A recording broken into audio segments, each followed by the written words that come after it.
Moin, Ladies and Gentlemen. Ich darf euch wieder recht herzlich zu einem kleinen Video begrüßen und wir werfen heute einen Blick auf die brandneue ICS CXP ARK. Also das Teil da. Wie gesagt, ist ganz neu jetzt, oder ganz brandneu, ist auch aktuell bei Begadi noch nicht im Shop gelistet. Ich habe das Ganze wieder sehr, sehr zeitnah bekommen. Hier schon mal wieder vielen Dank dafür. Und das Ganze natürlich als Leihgabe. So, allerdings ein kleiner Punkt. Ihr werdet vermutlich wieder feststellen, es wird in Deutschland wieder zwei Versionen geben. Bedeutet letztendlich das Standard-ICS-Modell, so wie sie von ICS ausgeliefert wird, und eben diese Begadi-Version jetzt. Finde ich ein kleines bisschen schade, denn technisch unterscheiden sich diese Versionen ein kleines bisschen. Bedeutet, bei der normalen ICS-Version habt ihr das SSS von ICS in der Version 3 drin enthalten und einen stinknormalen ICS-Motor. Und bei der Begadi-Version habt ihr nicht das SSS, sondern das Begadi Core ist drin verbaut und einmal ein Super High Torque, der Tiny 25K Motor ist drin verbaut. Warum schade? Ich finde es ein bisschen schade, denn letztendlich kann ich euch jetzt nicht genau sagen, wie gut ist die Original-ICS-Version. Denn hier haben wir, wie gesagt, wieder ein bisschen was abgedatetes. Ich kann euch nicht sagen, wie verhält sich jetzt das SSS in der Version 3. Denn gerade ich habe es euch damals bei der Hera-Arm zum Beispiel auch gesagt, die SSS-Systeme von ICS waren bis jetzt noch nicht sonderlich gut. Also die hatten immer wieder Probleme, waren träge vom Ansprechverhalten von ICS direkt ab Werk. Dementsprechend wäre es vielleicht interessant gewesen, hier einfach mal so ein Modellstandard von ICS zu haben, ob man einfach prüfen kann, ist die Elektronik jetzt besser geworden oder ist sie immer noch so schlecht wie vorher. Wie gesagt, kann ich leider heute nicht drauf eingehen, denn hier ein bisschen geupdatet direkt einmal von Begadi. Also schauen wir uns das Ding einmal im Detail an und ich wünsche euch wie immer viel Spaß.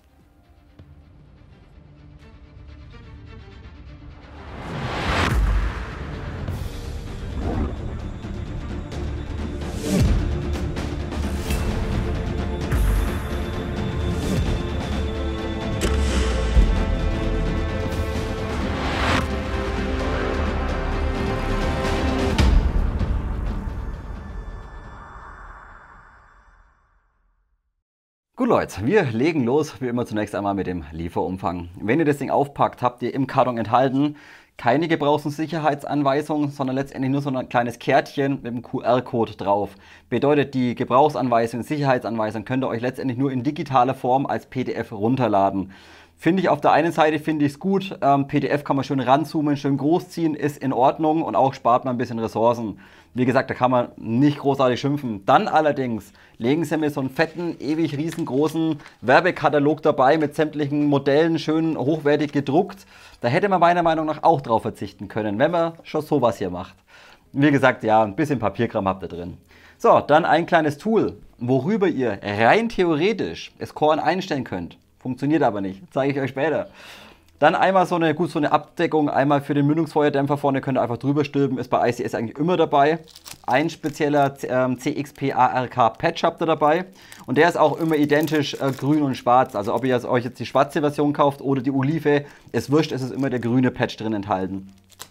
Dann ein 2,5 mm Inbusschlüssel, den braucht ihr fürs Magazin, denn da habt ihr auch eins enthalten und dieses Magazin könnt ihr umschalten zwischen 50 oder 30 Schuss. Ist hier unten einfach so eine kleine Schraube drin, das zeige ich euch später einmal im Detail. Ja, kann man sehen, wie man will, das Magazin, wie gesagt, schauen wir uns später an, habt ihr eins dabei. Dann ein endslanger Laufreinigungsstab und letztendlich nur noch einmal eure CXP ARK selbst. Sprechen wir anschließend wieder über die technischen Daten. Die CXP ARK wird bei ICS in Taiwan produziert und von Begadi, beziehungsweise dieses Modell speziell von Begadi nach Deutschland importiert. So, wie am Anfang schon kurz angesprochen, wir haben hier wieder ein abgedatetes Modell oder eine abgedatete Version. Bedeutet, hier ist nicht das SSS-System drin, sondern das Begadi Core EFC-System ist drin, natürlich mit MOSFET und kein Standard ICS-Motor, sondern ein Tiny 25K Super High Torque mit Neodym-Magneten. So, dementsprechend kostet der Brocken auch stolze 600 Taler. Sind wir also vom Preis her genauso teuer wie die Filex-Bolt MK18. Die muss also doch einiges abliefern, da einfach sehr hochpreisig, muss ich sagen. Okay, so ganz kurz für Einsteiger mal erklärt, warum spreche ich das so deutlich an mit dem SSS und Begadi Core. Wer es nicht mitbekommen hat, schaut euch mal das Video an zu der ICS Hera-Arm CQR. Da war dieses SSS, also die Elektronik von ICS, war hier bereits in der Generation 2 drin verbaut und die hatte unheimlich Probleme von der Schaltung her irgendwie. Bedeutet, ihr konntet an den Abzug, ihr könnt ja da triggern wie ein Bekloppter, aber das hat die Elektronik nicht interessiert, bedeutet so ganz gemütlich einfach vor sich hingelaufen. Und da waren zu dem Zeitpunkt andere Systeme schon deutlich flotter unterwegs. G und G. Selbst das Ares-System war schon ewig altes. Selbst das war besser, Titan sowieso und ASCU natürlich auch. Also die ganzen Elektroniken waren einfach dem SSS ein bisschen überlegen, muss man sagen. So, und dementsprechend, wie gerade schon gesagt, ich finde es ein bisschen schade, denn ich kann euch jetzt nicht sagen, ist das SSS jetzt in der V3, also speziell für die V3 Gearbox hier, ist es jetzt besser? Oder haben sie letztendlich nur die Platine einmal umgemodelt, damit sie in die Gearbox reinpasst? Wie gesagt, hier am besten einfach mal, wenn ihr euch für ein normales Modell entscheidet, also mit dem SSS am besten mal ein paar Reviews anschauen von anderen Leuten, die auch mal ein bisschen schneller triggern, damit die euch vielleicht sagen können, wie das SSS jetzt speziell bei dem Modell einmal ist. Hat es immer noch Probleme oder funktioniert es jetzt anständig? Okay, also, dann wie gesagt 600 Euro. Farbe, ihr seht, dieses Modell habe ich von Begadi einmal in schwarz bekommen. Wenn ihr aber mal bei ICS guckt, die gibt es auch noch als Kombination schwarz und OD. Ob es die allerdings auch bei Begadi geben wird, weiß ich nicht. Ich habe auch nicht nachgefragt. Aber wie gesagt, es gäbe auch noch eine Mischkombination aus schwarz und OD und nicht nur Standard schwarz. Gut, dann geht's weiter. Maße, Gesamtlänge eingeschoben, einmal 815 mm und komplett ausgeschoben erreichen wir 885 mm. 21 mm Pickrail im oberen Bereich, nutzbare Länge 180 mm und ihr könnt ebenfalls am Vorderschaft links, rechts sowie im oberen Bereich problemlos M-Lock-Zubehör dran montieren. Bedeutet, hier habt ihr ein stinknormales M-Lock-System. Könnt also problemlos 21 mm Pickrails mit M-Lock natürlich einmal dran montieren oder diverses M-Lock-Zubehör. Im vorderen Bereich auch erfreulich kein 24 mm AK-Gewinde, sondern ein stinknormales 14 mm CCW-Gewinde. Also ein ganz normales linksdrehendes Gewinde und ihr bekommt problemlos andere Mündungsfeuerdämpfer, Schalldämpfer, Tracer, problemlos draufgeschustert auf das Teil.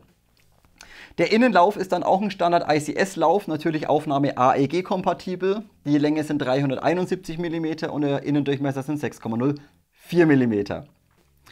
Gut, was haben wir noch? Wie gesagt, hier Begadi Core EFCS drin, entsprechend ein T-Stecker vorhanden. Das Ganze läuft nach hinten, also rewired. Bedeutet, ihr popelt einmal hier hinten in den Schaft einmal euren Akku rein mit einem T-Stecker. Solltet ihr euch die normale Version mit dem SSS kaufen, habt ihr vermutlich einen Mini-Time-Stecker. So war es zumindest bei den älteren Versionen noch. Also Verkabelung auf jeden Fall nach hinten einmal rewired. Fehlt noch das Gewicht, 3620 Gramm, das Ganze wieder ohne Mumpeln, ohne Akku hinten drin. Und abschließend haben wir noch die Energie. Diese gibt Begadi mit 1,7 Joule an. Ich habe es natürlich wieder nachgekront für euch. Schauen wir uns an.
So Leute, Chrono, Schusstest haken wir ab, geht's wieder weiter mit den allgemeinen Informationen. Ich drehe sie euch erstmal wieder ein bisschen schön ins Licht rein, damit ihr es mal ein bisschen im Detail seht. Natürlich die andere Seite dürfen wir nicht vergessen.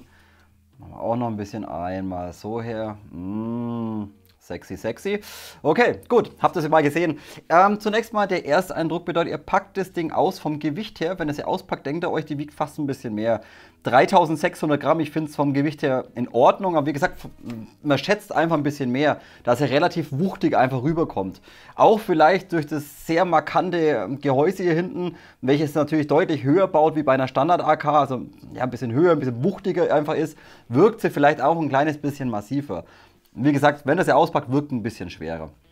Gut, der restliche Ersteindruck ist eigentlich sehr, sehr gut, muss man sagen. Bedeutet, wenn ihr das Ding mal anfingert nach dem Auspacken, die Verarbeitung ist hervorragend. Also alle Bauteile sitzen wunderbar zusammen. Gehäuse, da habt ihr auch kein Klappern oder sowas drauf. Sie fühlt sich extrem hochwertiger an. Auch der gesamte Kunststoff ist wirklich tipptopp. Natürlich komplett einmal Nylon-Verbundstoff, bedeutet gesamter Vorderschaft Nylon, Griff Nylon und ebenfalls dieser Massada-Schaft hinten ist ebenfalls komplett aus Nylon. Und das ist auch nicht vergleichbar irgendwie vom Nylon her jetzt wie S&T oder Golden Eagle, was wir jetzt das letzte Mal hatten. Nein, der ist schon ein kleines bisschen hochwertiger. Ich meine, irgendwo muss der Preis auch herkommen.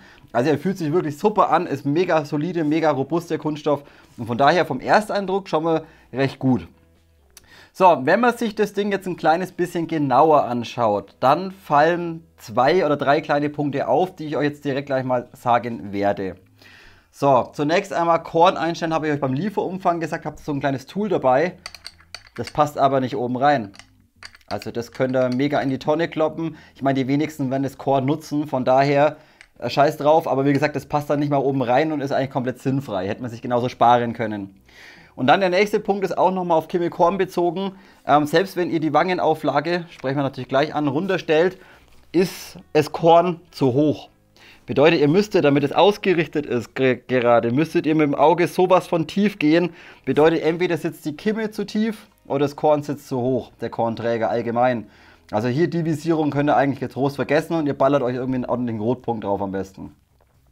So, der nächste Punkt ist, wie gesagt, die Verarbeitung an sich ist gut, auch wenn ihr hier mal irgendwie versucht, irgendwas zu verwinden, da klappert nichts aus Rohr, sitzt hervorragend, ihr könnt auf das Ding drauf prügeln, wie ihr wollt. Macht also schon einen soliden Eindruck. Allerdings hier oben gleich mal, ihr habt ja hier oben auf dieser Abdeckung von dem Gassystem ebenfalls M-Lock-Positionen. Die könnt ihr eigentlich auch nicht wirklich nutzen. Also wer hier vorne irgendwie einen Rotpunkt drauf machen möchte oder sowas, vergiss es. Denn die ganze Abdeckung schwappelt da oben ca. 2 mm, ja 2-3 mm einfach rum. Bedeutet, da hätte mir sich das M-Lock-System auch getrost einmal sparen können, denn ich brauche keine Optik, die da oben 5 mm hin und her wackelt. Also hier ja, ein bisschen Spiel drauf. So, Gehäuse ist natürlich komplett aus Stahl gefertigt. Outer ist Aluminium und dann so Kleinteile wie der Block hier oben, wie auch gesamter Kornträger vorne und Gasabnahme sind aus Zinkguss gefertigt. Also nicht wie jetzt bei LCT, E&L oder Arcturus, dass ihr hier irgendwie Stahl drin habt. Das könnt ihr vergessen. Letztendlich habt ihr nur einen gestanzten Stahl-Receiver oder Stahlgehäuse. Der Rest ist Zink und Aluminium. So, weiter geht's. Hier hinten dran, der Schaft an sich, ich finde ihn gar nicht mal verkehrt. Erstmal die Qualität ist sehr, sehr gut. Er macht einen sehr robusten Eindruck. Ihr könnt das Ding natürlich ganz problemlos einmal einklappen, zack. Aber er wird auch nicht seitlich irgendwie am Receiver arretiert. Also ihr könnt auch, mit ein bisschen Schmackes, na komm. Wird also nur über die Feder quasi einmal hier rangedrückt und nicht irgendwie geklipst oder sowas. So, hinten drin sitzt er aber dann hervorragend. Also wenn das Ding einmal arretiert hinten ist, dann sitzt das Ding hervorragend dran. So, 2 kleine Punkte. Die Wangenauflage könnt ihr, wie gesagt, in der Höhe einstellen. Ich glaube, 4 Positionen sind es. Müsst aber ein bisschen vorsichtig sein. Bedeutet, wenn ihr einmal zieht, dann klappt sie komplett hoch und dann plagt ihr euch ein kleines bisschen, die wieder runter zu bekommen. Bedeutet, ihr habt ja letztendlich hier seitlich, lasst mich mal so herdrehen, ihr habt hier seitlich letztendlich den Knopf zum Wangenauflage einstellen. Den müsst ihr relativ stark reindrücken und dann ganz, ganz vorsichtig hochziehen. Das geht ein bisschen mit Widerstand. Und ab und zu passiert es einfach, dass ihr den Widerstand überwinden wollt. Ja, und dann hängt das Ding irgendwo da oben drin. Also geht ein kleines bisschen, ja, müsst ihr halt ein bisschen aufpassen, wenn ihr höher müsst von der Visierlinie her. So, und ein Punkt, der mir gar nicht gefällt an diesem Schaft, ja, das kann man jetzt ein bisschen sehen, wie man will. Zunächst mal, er lässt sich in 6 Positionen einmal in der Länge einstellen. Also ihr könnt ihn auf eure Körpergröße perfekt einmal arretieren. Und auch wird der Schiebeschaft nach vorne arretiert. Bedeutet, wenn ihr die Schulter dagegen presst oder wenn die Waffe reinpresst, der verstellt sich nicht. Der ist also hier hinten in die Richtung perfekt. In die andere Richtung allerdings nicht. Bedeutet, ihr habt ja letztendlich hier hinten noch eine Aufnahme für einen Trageriemen dran. Könnt ihr letztendlich vergessen, denn der geht nach hinten automatisch raus. Und auch wenn ihr jetzt die Waffe, sage ich mal, an einem One-Point-Sling hier hinten dran hängen habt, da habt ihr letztendlich nochmal eine Aufnahme einmal aus Stahl gefertigt. Und ihr bleibt mit dem Schaft irgendwie jetzt am Plattenträger irgendwo ein bisschen hängen oder irgendwas reibt, dann verstellt sich das Ding, weil das läuft so leichtgängig.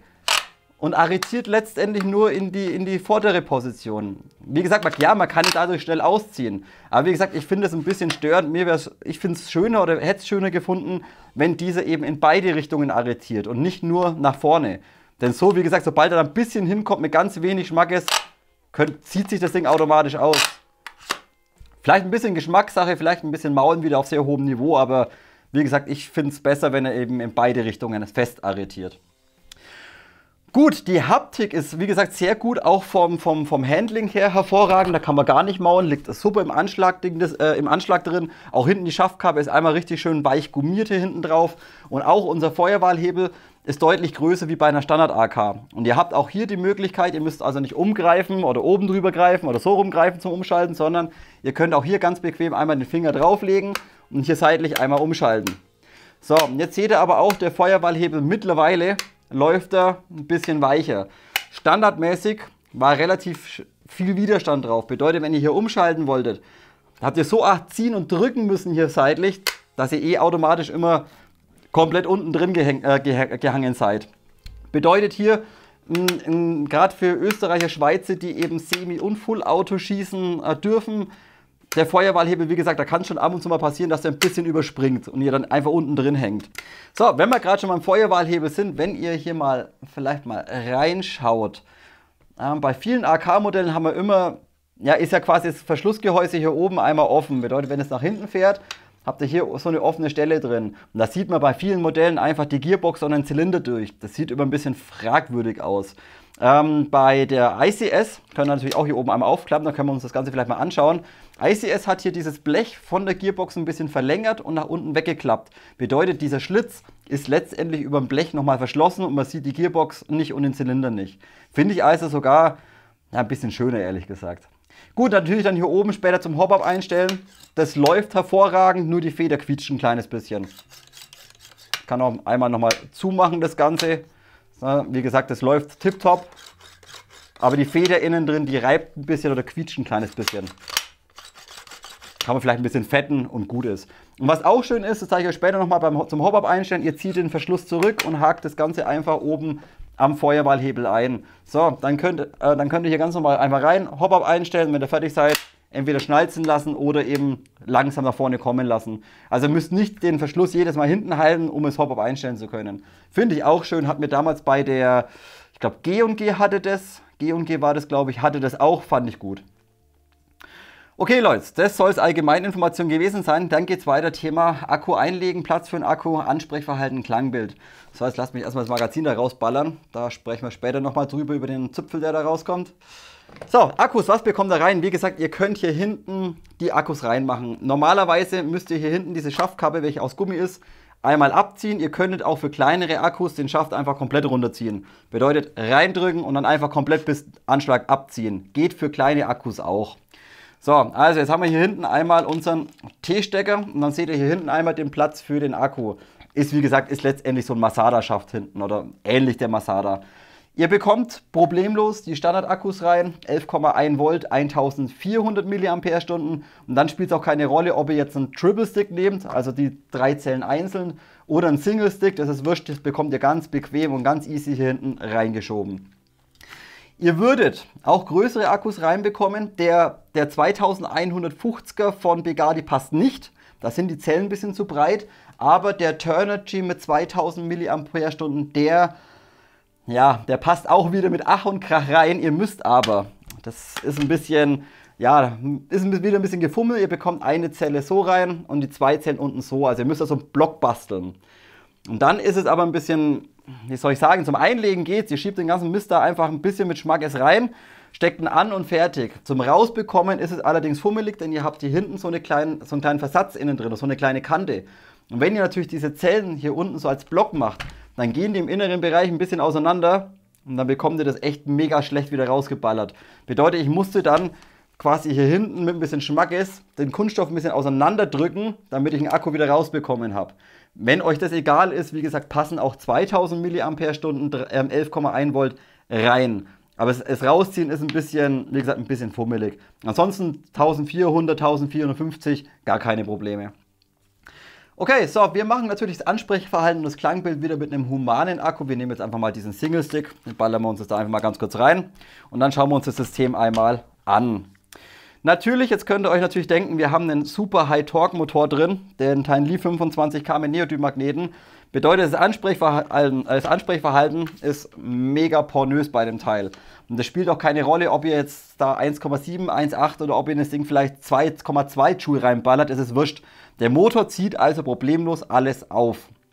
Allerdings werde ich euch später auch noch bei den Internals einen Punkt ansprechen, denn der Motor hat eigentlich fast ein bisschen zu viel Power. Bedeutet, die Aktivbremse muss relativ stark reingreifen und wenn ihr hier eine schwache Feder verwendet, sage ich mal 1,3, 1,4 Joule, dann wird der Motor richtig schön angenehm warm, da einfach stark gebremst werden muss. Also dementsprechend vielleicht ein bisschen beachten, wenn ihr eine deutlich schwächere Feder reinbaut, dass ihr vielleicht nicht 11,1 Volt nehmt, sondern vielleicht eher 7,4 Volt. Und wie gesagt, der Motor hat richtig ordentlich Bums, wird aber bei schwachen Federn entsprechend warm, da einfach zu viel Power für schwache Federn drauf. Für 1,8, 2 Joule, passt schon. Ist in Ordnung. Gut, also Klangbild, Ansprechverhalten. Die Gears sind Standard ICS Gears, die Schimmung ist perfekt, sprechen wir auch später an und auch die Motoreinstellung, also Pinion Gear zum Bevel Gear, ist ebenfalls perfekt. Dennoch kreischt das Ding ein kleines bisschen, also typisch ICS Gears. So, ich zeige es euch mal, ich hoffe, ich habe keine Kugel drin.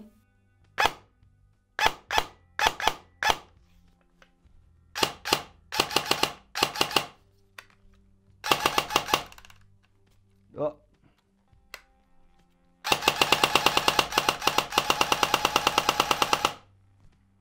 Also das Ansprechverhalten ist tipptopp. Das Ding reagiert auf den Abzug wirklich hervorragend, aber sie schreit wie Kacke. Nein, also sie kreischt schon wirklich extrem. Zuerst dachte ich, gut, dieses komische Geräusch, ich weiß nicht, ob man das mit dem Mikrofon gehört hat, dieses Plagen. Ich dachte zuerst, gut, es liegt vielleicht daran, dass der Motor vielleicht ein bisschen zu weit drin ist und irgendwie am Pinion oben reibt. Nein, der hat ganz normal ein ganz kleines bisschen Zahnspiel drauf. Auch die Gears perfekt geschimmt. Dementsprechend leider die ICS Gears, ja, die schreien halt wieder ein bisschen oder kreischen halt ein bisschen. Und wie gesagt, das kann man vermutlich auch nicht über die Schimmung lösen, denn die Schimmung ist standardmäßig schon wirklich hervorragend. Also da bekommt er teilweise nicht mal eine 0,1er Schimm drauf auf die Dinger. Dementsprechend, ich weiß nicht warum, aber ich gehe wieder davon aus, ICS Gears, gut, die sind eben ein bisschen lauter wie Ares Gears oder Classic Army Gears zum Beispiel auch. Dementsprechend standardmäßig leider ein kleines bisschen Kreischen vorhanden. Also das sind günstigere Gears, sind laufruhiger, wie die Gears, was hier drin sind. Wie gesagt, Klangbild nicht ganz so schön, muss ich ganz ehrlich zugeben. Ansprechverhalten ist natürlich aufgrund des Motors wieder einmal hervorragend. Dann können wir anschließend gleich mal weitermachen mit dem Thema Magazin und Kompatibilität. Ihr habt im Lieferumfang, wie vorhin schon vielleicht kurz gesehen, ein Magazin enthalten. Das ist auch von der Qualität vollkommen in Ordnung. Also es ist sehr gut von der Qualität her. Auch wieder Nylonverbund, sehr hochwertiger Nylon-Kunststoff. Also nicht irgendwie ein billiger Nylon, sondern wirklich hochwertig. Fühlt sich gut an, ist schön griffig und ja, ist in Ordnung. Wie gesagt, ist letztendlich ein Low-Cap-Magazin, denn ihr könnt dieses Magazin auch umstellen.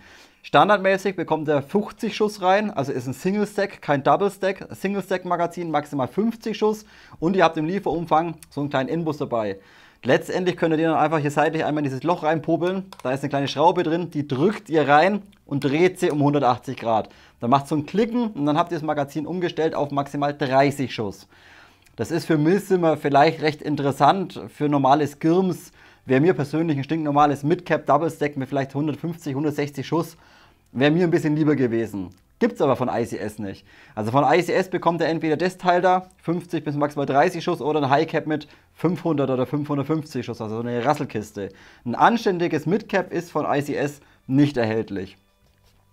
So, dann der nächste Punkt ist, ICS, wenn ihr mal guckt, sie bewerben das Magazin, da gibt es einen ganz schönen Werbebanner hier mit diesem Window drin.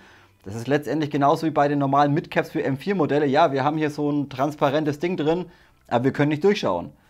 Also wir sehen jetzt nicht, ob da Kugeln drin sind, wie viele Kugeln noch drin sind, ob überhaupt irgendwas drin ist. Entsprechend hätten wir auf dieses Ding da auch verzichten können. Warum er das bewirbt, obwohl es nichts bringt, verstehe ich nicht wirklich. Wie gesagt, sind halt so Fenster drin, die nichts bringen, da ihr da nichts seht. Also gut. So, nächste Besonderheit. Wie gesagt, umstellbar 50-30. Ihr habt ebenfalls einmal im inneren Bereich, habt ihr vielleicht vorhin schon mal gesehen, wieder so einen kleinen roten Zipfel rauskommen. So einen ewig langen Follower. Und der ist aus sehr, sehr weichem Gummi gefertigt. Und letztendlich im unteren Bereich gerade einmal vielleicht 2,5 mm vom Durchmesser stark.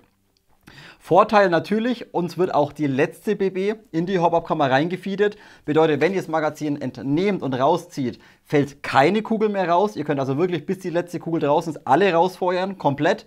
Nachteil natürlich, wenn ihr jetzt einen Magazinwechsel durchführt und das Ding wieder in die Pouch reinstecken wollt, solltet ihr vielleicht darauf achten, dass ihr diesen kleinen Zipfel oder den Follower immer wieder reindrückt. Ansonsten kann es eben passieren, dass der sich in der Pouch, dass der einfach irgendwann mal abbricht oder abreißt. Und dann, wie gesagt, sehr, sehr weicher Gummi hier einmal drin verbaut. Wie gesagt, ob man das unbedingt braucht, sei mal dahingestellt. Ist ein bisschen, wie gesagt, immer ein bisschen darauf achten, dass ihr den halt vielleicht wieder reinstopft. Ansonsten kann er vielleicht mal abbrechen. Okay, so, also wie gesagt, von ICS leider kein stinknormales Midcap verfügbar. Finde ich ein bisschen schade und auch das Magazin, ja gut, 50 Schuss sind eigentlich ausreichend. Aber wie gesagt, 150 wären vielleicht ein bisschen besser. Dementsprechend müssen wir natürlich jetzt gucken, wenn wir auf dieses Magazin verzichten wollen, was bekommen wir rein? Und auch hier sieht es relativ kritisch aus, denn ICS verbaut hier hinten, lasst mich das mal, vielleicht kann man das im Video ein bisschen erkennen. Und zwar, wenn ihr euch die Magazine mal vergleicht und euch hier hinten mal den Halter für den Magazinhebel anschaut oder für den Magazinhalter, der ist hier hinten bei ICS extrem schmal. Der ist vielleicht 2 mm gerade mal. Bei anderen Herstellern, zum Beispiel bei Syma oder sowas, da ist das Ding halt fast doppelt so groß. Bedeutet, hier haben wir ungefähr 4 mm hinten dran. Dementsprechend passen so gut wie keine Magazine ohne Nachbearbeitung in dieses Teil rein. So, schauen wir uns zunächst mal das Originalmagazin an und das passt natürlich einmal hervorragend. Und ihr habt auch hier bei diesem Modell unten an der Hop-Up-Kammer einen Anschlag dran. Bedeutet, ihr könnt nicht irgendwie die Magazine zu weit reindrücken oder sowas. Nein, ihr hakt die einfach einmal hier sauber ein vorne, hinter einrasten lassen und dann sitzt das Magazin hervorragend drin. Lässt sich also nicht irgendwie mit Ziehen lösen, hat auch links und rechts nicht irgendwie viel Luft oder sowas, sondern es sitzt schon wirklich sehr, sehr gut drin.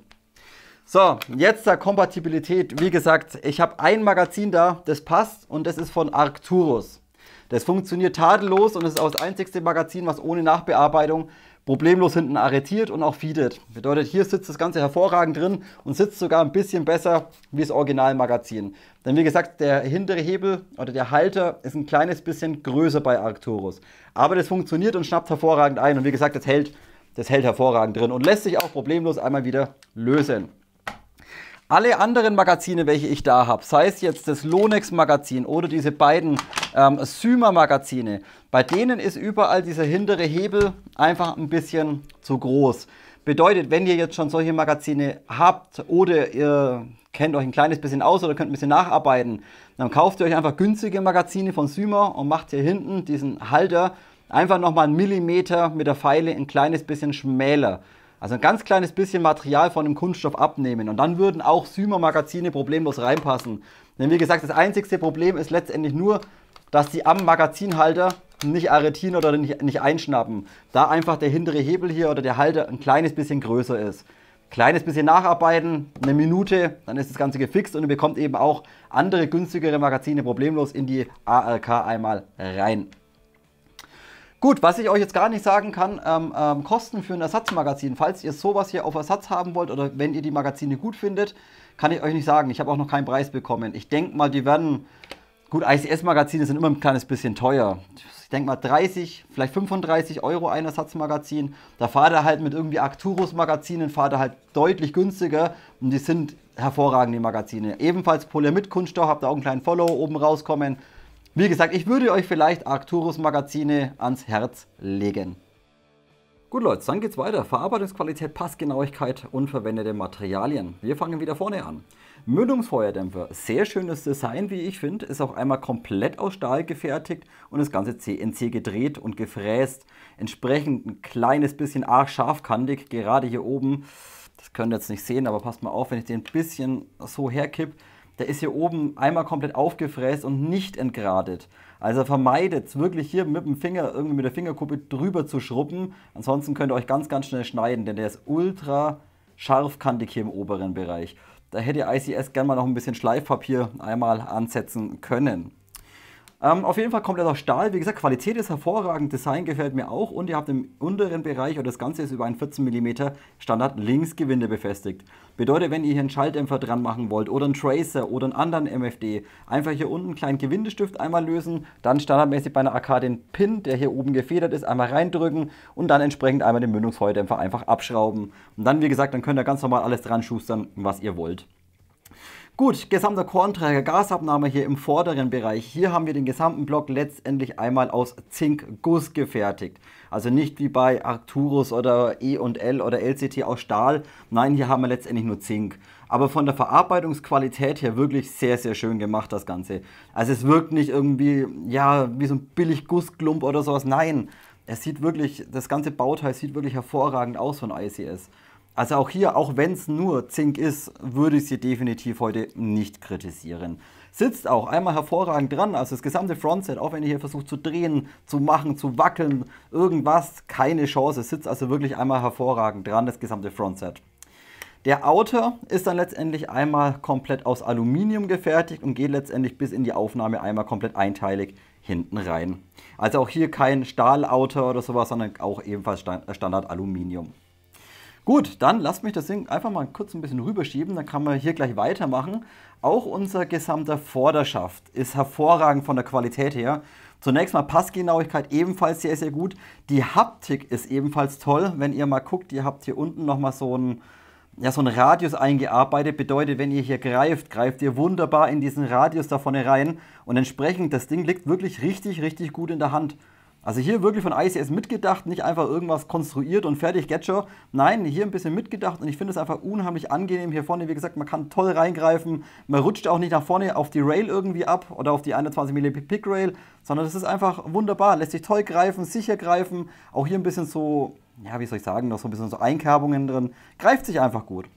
So, dann haben wir natürlich das gesamte, den gesamten Vorderschaft letztendlich einmal komplett aus Polyamid-Kunststoff und wie vorhin schon mal angesprochen, jetzt nicht vergleichbar mit diesem, ja natürlich ist es auch Nylon, also aber nicht vergleichbar jetzt wie S&T oder die China-Kunststoff. Ja, es ist auch Nylon, er ist aber dennoch von der Qualität her nochmal deutlich besser, muss man ganz ehrlich sagen. Auch wenn ihr das Ganze mal runterzieht und versucht zusammenzudrücken, das Ding ist brutal hart, es ist robust, es ist hervorragend. Aus der Gussform rausgekommen. Also ihr seht hier auch am M-Lock-System innen drin keine Fransen, keine scharfen Kanten oder irgendwas. Also hier ist die Qualität definitiv nochmal besser, natürlich wie von dem einen oder anderen China-Hersteller. Aber wie vorhin vielleicht auch schon erwähnt, 600 €, das kann man vermutlich auch dementsprechend erwarten, wenn man sich das Ding kauft.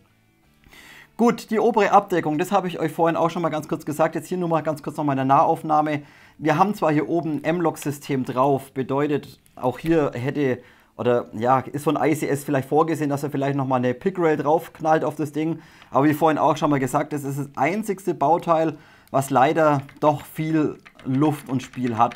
Also das kann hier oben ganz locker mal 3-4 mm hin und her klappern und ein bisschen hin und her scheppern. Das könnte man im hinteren Bereich noch mit einem fetzen Tape vielleicht noch ein bisschen sichern. Aber dennoch, ich würde es nicht unbedingt kritisieren. Aber es ist trotzdem ein bisschen schade, finde ich, dass man das Teil hier einfach nicht noch irgendwie zusätzlich fixiert hat oder eben von der Passgenauigkeit noch ein bisschen stärker quasi mit der Aufnahme verpresst hätte hier den Kunststoff. Und wie gesagt, dementsprechend kann man auch hier oben eigentlich dieses M-Lock nicht wirklich nutzen, denn wenn man sich hier oben einfach einen Rotpunkt draufballert, dann wackelt das Ding halt da oben, keine Ahnung, 5-6 mm rum. Also hier wirklich der einzigste Punkt heute, den man qualitativ ein kleines bisschen bemängeln könnte. Dann geht es hier einmal weiter mit diesem mittleren Block. Ich weiß nicht genau, was Gasblock oder Führungsblock oder weiß der Geier, wie das Ding heißt, weiß ich immer noch nicht. Hier auf jeden Fall das gesamte Bauteil einmal aus komplett Zinkguss gefertigt. Also einmal komplett, auch im inneren Bereich, die ganze Arretierung ist hier alles komplett aus Zink, also auch nicht aus Stahl. Dann haben wir einmal die Kimme oben, das habe ich euch vorhin schon mal angesprochen, die ist letztendlich hier einmal mit dem Scharnier, oder das Scharnier hängt einmal an der Kimme dran. Und wie vorhin auch schon mal angesprochen, daher wir das Korn nicht wirklich einstellen können, ist entweder das gesamte Korn zu hoch oder die Kimme zu flach. Also es passt irgendwie von der Visierlinie nicht wirklich gut zusammen. Dementsprechend Rotpunkt drauf, fertig. Auch hier kann man von der Verarbeitung gar nicht maulen. Auch das Scharnier hält wunderbar die gesamte obere Abdeckung oder den Deckel da oben drauf vom Gehäuse. Bedeutet hier kein Spiel drauf oder so. Ihr könnt das Ding nicht irgendwie hin und her klappern oder wackeln oder sowas, sondern es wird übers Scharnier vorne wirklich sehr gut gehalten und richtig schön sauber einmal hinten arretiert bzw. fixiert. Dann haben wir letztendlich unser Gehäusedeckel hier oben. Einmal zum Aufklappen, habt ihr vielleicht vorhin schon mal ganz kurz gesehen. Ganz normal wie bei einer AK üblich. Hier haben wir das Ganze wieder aus Stahlblech gefertigt und die obere Pickrail mit 180 mm ist dann ebenfalls wieder komplett aus Aluminium gefertigt. So, dann geht's weiter. Hier einmal unser Verschluss, ja, nennen wir ihn einfach mal Verschluss, ist auch komplett aus Zink gefertigt und wie vorhin auch schon angesprochen, der läuft wunderbar. Quietscht zwar ein bisschen von der Feder, könnte man ein kleines bisschen schmieren vielleicht, aber er reibt nicht, er kratzt nicht oder sowas. Gut, braucht man letztendlich nicht, aber es ist einfach schön, wenn Bauteile so funktionieren, wie sie sollen. Dementsprechend hier auch von der Passgenauigkeit und ja, vielleicht von der Fertigung gut umgesetzt das Ganze. Dann, wenn wir es eh schon jetzt so dastehen haben, machen wir gleich mal Thema Hop-Up. Wie vorhin schon mal angesprochen, ihr könnt das ganze Ding einfach hinterziehen. Ballert euch dann einmal den Feuerwahlhebel einmal nach oben und dann könnt ihr den Verschluss hier hinten einfach arretieren, quasi über den Feuerwahlhebel. Und dann seht ihr hier einmal innen drin schon einmal eure AK-typische Hop-Up-Kammer. Bedeutet hier letztendlich ähnlich wie bei den anderen Herstellern, bedeutet wir haben nicht wie bei G&G irgendwie ein Rädchen, was wir einstellen können, leider, sondern auch einmal dieses Schiebersystem. Allerdings, wir schauen es uns später natürlich noch bei den Internals genauer an. Allerdings sitzt dieser, wie soll ich sagen, der Punkt, wo man quasi den Schieber betätigt, nicht im vorderen Bereich, damit es immer so nachfedern kann oder nachgeben kann. Nein, es sitzt im hinteren Bereich. Und auch läuft das Ganze relativ sauber über so eine kleine Riffelung. Bedeutet, es lässt sich eigentlich wirklich sehr gut einstellen. Also da kann man heute gar nicht maulen. Ihr müsst ja auch nicht irgendwie ausgleichen, dass ihr irgendwie nochmal Ohrringe drunter legt oder Schimmscheiben oder sowas, damit der Hebel zu leichtgängig läuft. Nein, der läuft out of the box wirklich schon sehr, sehr gut. Aber natürlich, wie bei jeder anderen AK, wenn man da nicht feinfühlig ist und ein bisschen zu arg drückt oder so, dann verstellt man es halt teilweise immer gleich mal 2-3 mm. Dementsprechend, wie gesagt, so ein Rotary Hop-Up ist heutzutage einfach ein kleines bisschen schöner, finde ich, wie dieses Schiebersystem. Gut, wenn ihr dann fertig seid, wie gesagt, ihr könnt es entweder schnalzen lassen, würde ich vielleicht nicht unbedingt so oft machen. Einfach mal sauber nach vorne fahren lassen und dann, ja, dann ist das Ganze wieder geschlossen. So, dann wie vorhin auch schon angesprochen, wenn ihr hier reinschaut, ihr seht hier innen drin keine Gearbox, ihr seht keinen Zylinder, sondern hier ist das Ganze von ICS, wie vorhin schon mal kurz gezeigt, einmal abgedeckt über diese Stahlplatte, welche quasi oben auf der Gearbox oben drauf ist. Dementsprechend hier dieser Schlitz einfach nochmal sozusagen geschlossen.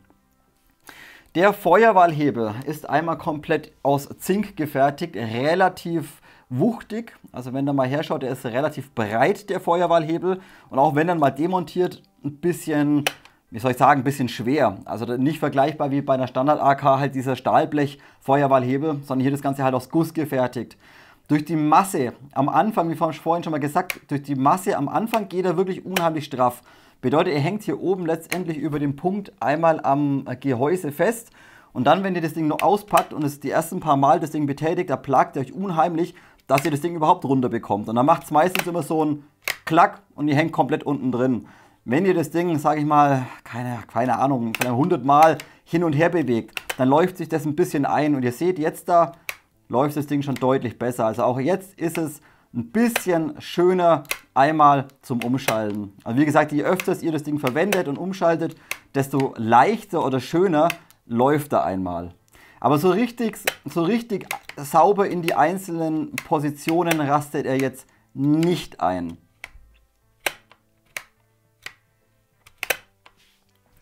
Gut, dann haben wir letztendlich noch einmal unser gesamtes Gehäuse. Hier haben wir auch wieder komplett einmal Stahlblech, wie bei fast jedem anderen Hersteller auch. Auch hier von ICS gut umgesetzt, Passgenauigkeit ist hervorragend, sitzt alles sauber drin, schön fest alles vorne arretiert. Auch seht ihr dann später bei der Demontage, auch wenn dieses System hier etwas anders arretiert ist, wie bei jetzt E&L LCT oder bei den anderen Herstellern. Wie gesagt, ist ein bisschen anders vorne befestigt, aber dennoch sitzt es alles hervorragend zusammen in dem Gehäuse drin. Also auch hier vorne, wenn ihr versucht, das Frontset irgendwie zu verbinden oder zu verbiegen, habt ihr hier keine Chance, irgendwas zu machen. Also da bewegt sich kein Bauteil irgendwie hin und her oder wackelt da drin rum.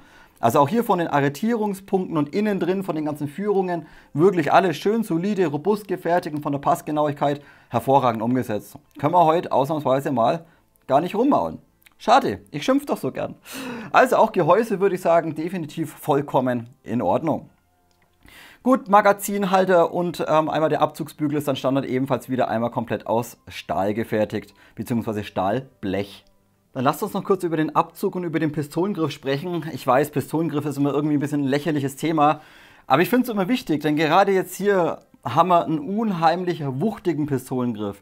Bedeutet, selbst bei jeder stinknormalen Standard SAG AK, sei es jetzt Syma, Arcturus, Lonex, ja natürlich, motorbedingt haben wir natürlich keinen Real-Steel-Griff dran. Bedeutet, die sind immer ein kleines bisschen breiter. Der jetzt hier von der ARC ist aber nochmal um ca. 4 mm breiter wie von jedem anderen Hersteller.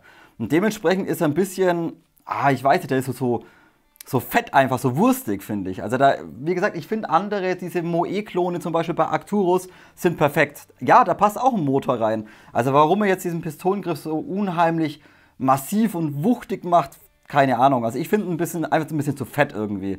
Greift sich ein bisschen komisch. Aber wie gesagt, ich habe relativ kleine Hände. Wer vielleicht ein bisschen größere Hände hat, sieht das Ganze vielleicht ein kleines bisschen anders.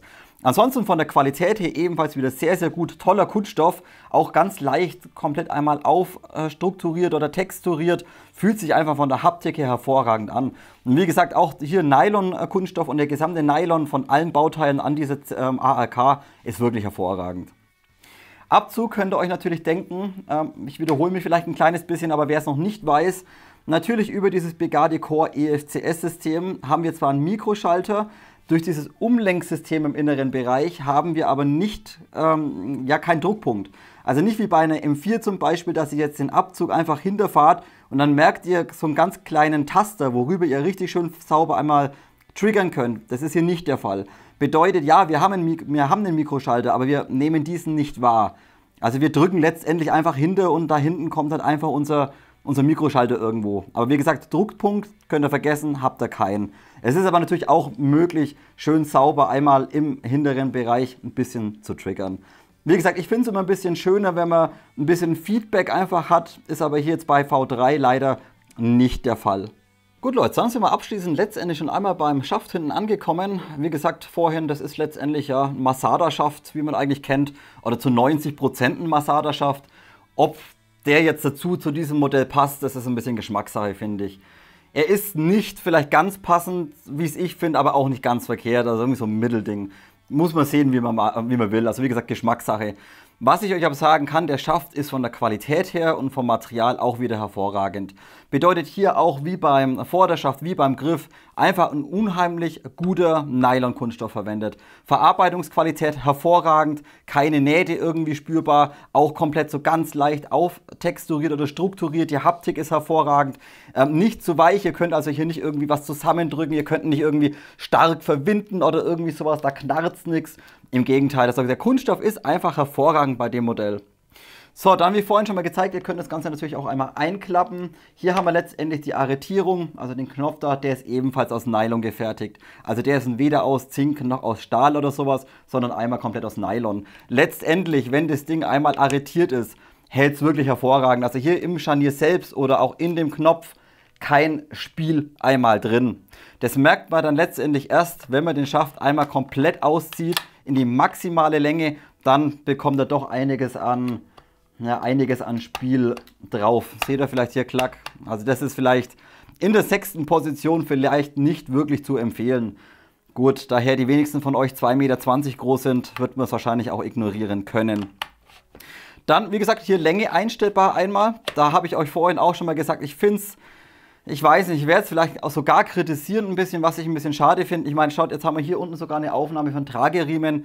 Aber wenn man da mit ganz wenig Kraft hingeht und das Ding nach hinten zieht, dann verstellt sich der automatisch. Ja, man kann ihn vielleicht schnell ausziehen, ist schön und gut. Das geht aber so butterweich, dass man letztendlich über seine gewünschte Position so oder so drüber zieht.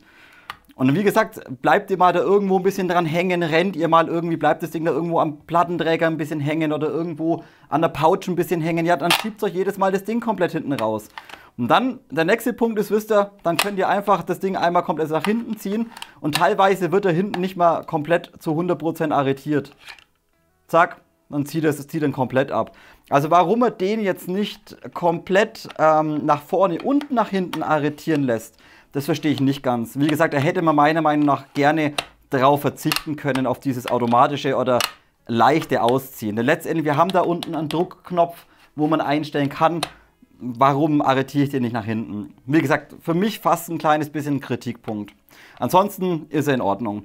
Wangenauflage natürlich auch einstellbar, das geht nur ein bisschen fummelig, wenn man da genau seine Höhe einmal einstellen will. Denn wie gesagt, man muss diesen Knopf vom Schützen aus auf der linken Seite relativ stark drücken und da ist auch relativ viel Widerstand drauf. Ja, und dann hat man das Ding da oben rumhängen, die Wangenauflage. Da muss man wieder mit voller Schmackes irgendwie das Ding reindrücken und halt schauen, dass man irgendwo seine Position dann letztendlich einmal findet. Letztendlich, wenn das Ding einmal arretiert ist, dann hält es auch. Bedeutet, das fährt nicht automatisch irgendwie runter, wenn ihr da euch drauf ablegt oder sowas. Dementsprechend ist in Ordnung, würde ich sagen. So, wie gesagt, wäre das hier mit diesem Ausziehen nicht, würde ich ihn mega feiern, den Schaft, und würde ich vielleicht sogar gucken, ob ich den irgendwie als Ersatz herbekomme für meine Masada.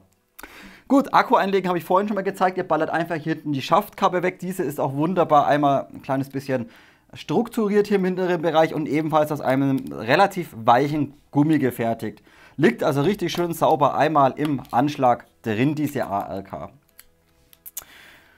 Gut Leute, das soll es gewesen sein. Wie gesagt, es gibt letztendlich nur einen einzelnen Punkt, den man von der Verarbeitung ein bisschen anmosern könnte. Das wäre vorne einmal die Abdeckung oben am Gassystem, vom Vorderschaft die Abdeckung oben.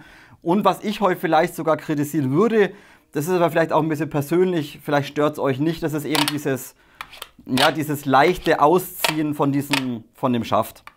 Wie gesagt, vielleicht meine persönliche Meinung, ich würde es fast sogar ein bisschen kritisch sehen. Okay Leute, dann würde ich sagen, schmeißen wir das Ding auf den Tisch und nehmen sie einmal auseinander. Gut Leute, dann kloppen wir die ARK einmal auseinander. Das geht vom Prinzip her eigentlich genauso wie bei jeder anderen AK. Allerdings ist das Modell von ICS im vorderen Bereich ein kleines bisschen anders aufgebaut und erleichtert entsprechend die Demontage enorm, wie ich finde. So, also nehmen wir das Ding mal ganz kurz auseinander. Wir fangen an, wie bei Syma zum Beispiel, könnt ihr hier ganz normal diese Abdeckung am Feuerwahlhebel einfach mit einem dünnen Schlitzschraubendreher nach oben ein bisschen raushebeln. So, dann kommt für den Feuerwahlhebel eine Kreuzschraube zum Vorschein. Diese ballern wir ebenfalls einmal weg. Jetzt können wir den ganzen Feuerwahlhebel einfach etwas nach oben raushebeln. Gut, im unteren Bereich Standard am Pistolengriff eine Schlitzschraube dran. Diese eine Schlitzschraube lösen und den Pistolengriff nach unten abziehen. Dann stellen wir das Ding mal auf und nehmen einmal unseren Verschluss raus. Standardmäßig Hebel einmal reindrücken, aufklappen das ganze Ding. Und jetzt im Vergleich zu anderen Herstellern müsst ihr nicht diesen ganzen Block hinten an der Shell quasi rausnehmen, sondern ihr drückt das Ding einfach nach vorne und tut es dann auf die Seite, seitlich rausziehen oder auf die Seite drücken. So, und dann könnt ihr das ganze Ding ganz einfach einmal abnehmen. Jetzt wäre natürlich die gesamte Shell einmal schon lose in dem System drin. Hier vorne habt ihr auch an der Hop-Up-Kammer eine kleine Feder dran. Ihr seht auch, die Hop-Up-Kammer selbst ist nicht mit dem Gehäuse verbunden. Bedeutet, ihr könntet diese über die Feder nach vorne drücken. Bringt euch aber letztendlich nichts, denn ihr habt nicht genügend Weg zur Verfügung, damit ihr die Nozzle rausbekommt. Bedeutet, wir müssen letztendlich den vorderen Bereich ebenfalls ein kleines bisschen demontieren. Hierfür lösen wir zunächst mal den oberen Hebel und der sitzt sehr, sehr gut, muss ich sagen. Entsprechend nehme ich ein Bit und klopfe hier ganz vorsichtig ein kleines bisschen gegen den Hebel. Also wenn ihr vielleicht genug Kraft habt, dann bekommt ihr vielleicht hoch. Mir war das Ganze nicht möglich. Also hier ganz normal einmal aufklappen und dann könnt ihr ebenfalls die obere Abdeckung, welche hier eben ein bisschen rumklappert bei dem ICS-Modell, könnt ihr diese einmal nach oben abziehen. So, jetzt habt ihr hier vorne drin nochmal eine kleine Feder, die ist auch relativ sinnfrei, denn die ist zu schwach. Und das ist letztendlich dieselbe Feder, welche auch auf dem Lauf für die Hop-Up-Kammer drauf ist. Also wenn euch die Feder vom Lauf mal verloren geht oder von der Hop-Up-Kammer, könnt ihr genauso die hernehmen. Steckt letztendlich nur hier einmal vorne drin. Gut, der innere Bereich ist dann Standard wie bei einer AK, bedeutet, ihr habt auch hier innen drin diesen kleinen Hebel. Diesen können wir uns einmal mit dem Schraubendreher nach oben hebeln. Auch dieser sitzt sehr, sehr straff. Diesen klappen wir also einmal komplett um, also 180 Grad rum. Damit ist der untere Bereich einmal lose und wir können das Ganze drum einmal ein kleines bisschen nach vorne schieben. So, und zwar so weit, bis ihr den unteren Bereich einmal lösen könnt. Gut, wenn wir das Ding jetzt eh schon da haben, beziehungsweise wenn wir sie jetzt mal so herdrehen, also auf die Seite, dann seht ihr vom Schützen aus links relativ viele Schrauben drin. Jetzt dachte ich zunächst, okay, vielleicht haben wir hier irgendwie, ich kann euch das mal ganz kurz zeigen, auch wenn es für die Demontage eigentlich unwichtig ist. Ich dachte zunächst, gut, hier haben wir irgendwie so einen Clip drin, vielleicht ist es irgendwie eine Arretierung für den Outer, damit man den Outer schnell lösen kann. Ja, das stimmt auf eine gewisse Art und Weise. So, seht ihr hier, das ist einfach so ein kleines, ja, so ein kleines Bauteil. Da dachte ich zunächst, gut, ich löse den vielleicht und kann dann den Outer rausziehen. Oder ich mache einfach die Schrauben ein bisschen lose und kann dann den Outer rausziehen. Das funktioniert aber nicht. Also das Teil ist letztendlich nur dafür da, damit der Outer gerade einmal drin sitzt und sich nicht verdrehen kann. Also nicht für die Montage relevant, dieser kleine Clip hier einmal drin. Letztendlich, um das ganze Ding komplett zu demontieren, müssen wir jetzt nur noch vom Schützen aus links wie auch rechts diese fetten Schrauben hier lösen. Denn der gesamte vordere Bereich oder das gesamte Frontset hängt letztendlich nur an diesen beiden Schrauben. Also hier eine und gegenüberliegend eine. Und das war's schon. Ich zeige es euch mal. Also die beiden Schrauben lösen wir jetzt mal. So, also einmal Schraube links, einmal Schraube rechts gelöst. Die müsst ihr am Anfang auch mit ein bisschen Schmackes öffnen, dann da Schraubensicherung einmal drauf. So, und jetzt könnt ihr diesen gesamten vorderen Bereich hier ganz easy einmal rausziehen. Zack. Dann könnt ihr die Hop-Up-Kammer mit dem Lauf entnehmen. Und jetzt können wir ebenfalls einmal die Gearbox einfach aus dem Gehäuse entnehmen. Hier bietet es sich vielleicht an, dass wir vorher einen Klappschaft einmal einklappen und das Kabel rausziehen. Ah, komm, geh auf. So, einmal da hinten, da ist auch der Durchgang für den T-Stecker, ist groß genug, müsst ihr bloß richtig ausrichten. Ein bisschen, na komm, geh raus. So, einmal raus damit und dann können wir die Gearbox, wie gesagt, einmal komplett entnehmen. Beim Zusammenbauen wird es ein bisschen fummelig.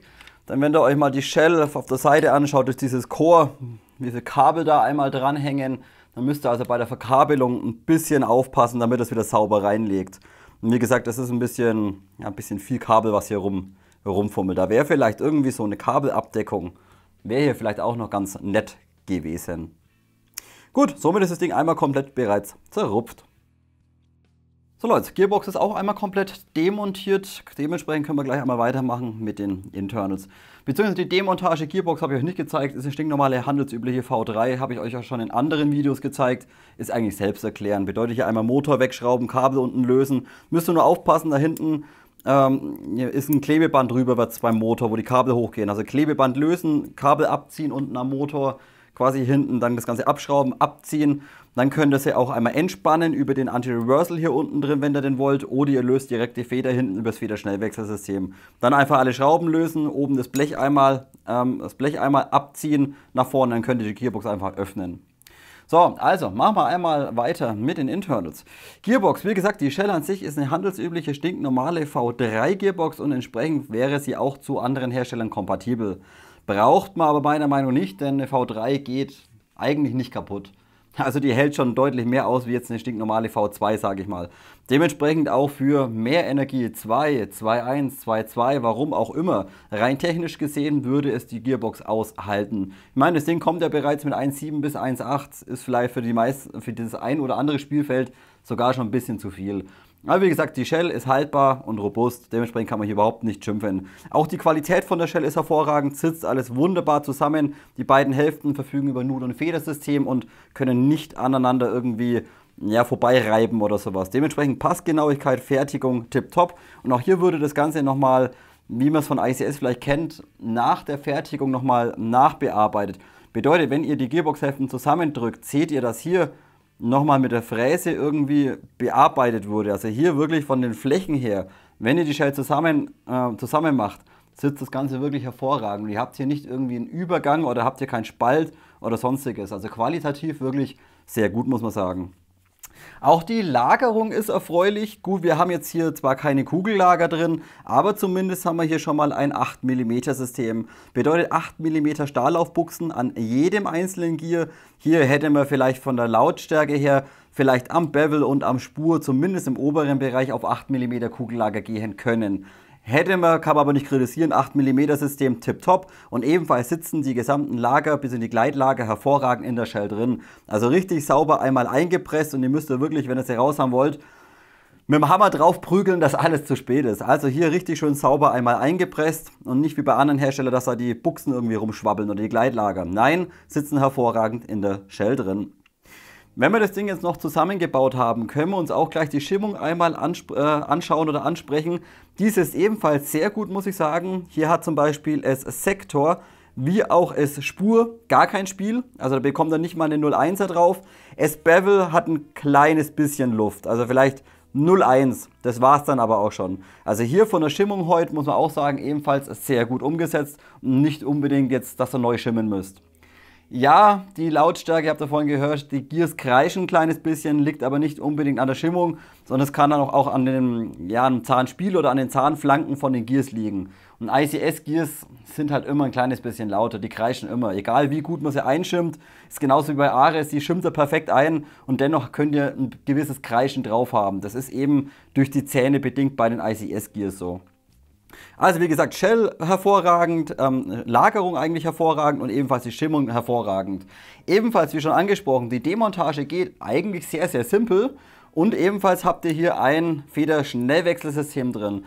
Das Ganze auch nicht nur über 2 Zapfen, wie von dem einen oder anderen Hersteller, sondern hier hat unser Stahl Spring Guide insgesamt 4 Arretierungspunkte. Bedeutet, der wird später sauber hinten in der Gearbox einmal gehalten und kann euch nicht nach oben oder nach unten irgendwie wegklappen, sondern der sitzt übers Federschnellwechselsystem immer gerade und sauber drin. Kann es also hier nicht irgendwie sich im Winkel verändern. Und wie gesagt, Federschnellwechselsystem hervorragend. Ihr bekommt die Gearbox ruckzuck rausgezogen aus dem Ding. Dementsprechend wird es auch hier wieder heute einen Pluspunkt geben. Hier entsprechend Energie sehr schnell einstellbar.